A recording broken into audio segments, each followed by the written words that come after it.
Hello, स्वागत है आप सबका Hindi education A to Z channel पे। इस वीडियो में मैं लेकर के प्रस्तुत हुई हूँ र के विभिन्न रूप। सबसे पहले तो एक सामान्य र होता है जो कि हम सभी वर्णमाला में पढ़ते हुए आए हैं, देखते हुए आए हैं, सुनते हुए आए हैं। जैसे भारत एक शब्द है, इसमें र दिखाई दे रहा है, यह र का सामान्य रूप है। रवि, मोर और रण, इन सभी में जो ये र दिखाई दे रहा है ये क्या है? ये र का सामान्य रूप है। र का दूसरा रूप होता है रेफ। जब र को हम स्वर रहित ढंग से या आधी र के रूप में प्रयुक्त करते हैं तो यह शिरोरेखा के ऊपर एक छोटे से सी के रूप में नज़र आता है और यह वर्ण में कुछ इस प्रकार से नज़र आता है। जैसे कर्म एक शब्द है और यहाँ म के ऊपर एक सी की आकृति नज़र आ रही है, इसे ही क्या कहते हैं? रेफ कहते हैं। जब शब्द में प्रयोग होने वाला र आधा होता है तो यह अपने अगले वर्ण के ऊपर छोटी सी की आकृति में आ जाता है, चिन्ह रूप में, इसे ही रेफ कहा जाता है। अगला शब्द है वर्मा। इसमें ध्यान दीजिएगा कि जो वर्मा है इसमें आ की जो मात्रा है उसके ऊपर रेफ की आकृति या चिन्ह आ रहा है, न कि म के ऊपर। यह शब्द शुद्धि के हिसाब से बहुत ही महत्वपूर्ण बिंदु है कि जो रेफ का चिन्ह है वह मात्रा के ऊपर आ रहा है, न कि म के ऊपर।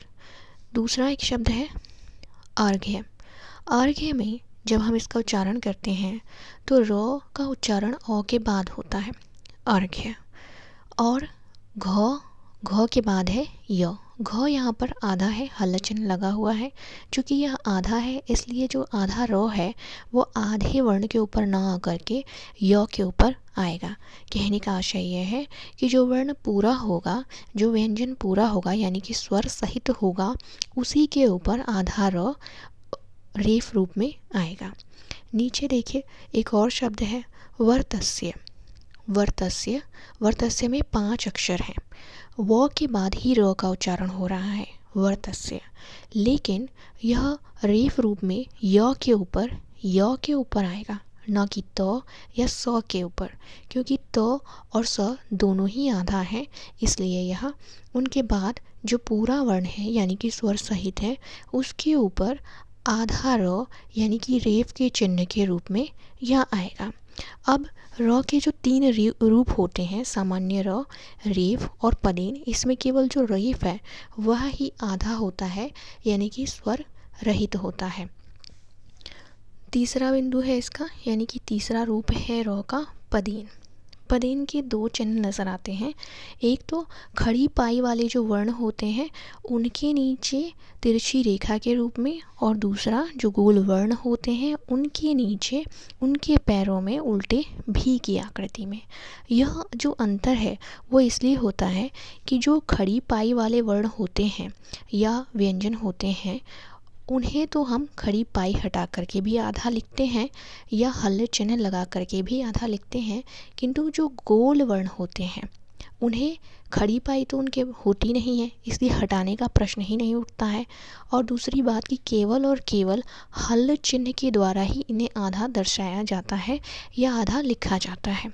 तो अब यहाँ पर बात ये हो जाती है कि एक तो हल चिन्ह आता है और दूसरा र का जो चिन्ह आता है तिरछी रूप में, तो दोनों मिल करके उल्टे भी की आकृति बनाते हैं। ग्रह एक शब्द है खड़ी पाई वाला, इसमें तिरछी रेखा के रूप में र विद्यमान है। र जो है यहाँ पर यह स्वर सहित है, यह पूरा है, और जो ग है यह ग आधा है। इस प्रकार से जब हम इनको तोड़ते हैं र कुछ हमें यहाँ पर पूरा दिखाई देता है। दूसरा शब्द है घ्राण, व्रत, प्रण, इन सभी में र जो है वो स्वर सहित है। गोल वर्ण की अगर हम बात करें तो ट्रक, ड्राम, द्रव्य, मेट्रो, इन सभी में हल का चिन्ह भी है और र जो है वो स्वर सहित विद्यमान है। आशा करती हूँ कि यह वीडियो आपके लिए लाभदायक रहेगा। अगर आपने अभी तक चैनल को सब्सक्राइब नहीं किया है तो चैनल को सब्सक्राइब कर दें, बेल आइकन को प्रेस कर दें ताकि आपको आने वाले नोटिफिकेशन मिलते रहें। मिलते हैं अगले वीडियो में, तब तक के लिए नमस्कार। और हाँ, वीडियो को शेयर और लाइक करना ना भूलें। Bye bye, take care.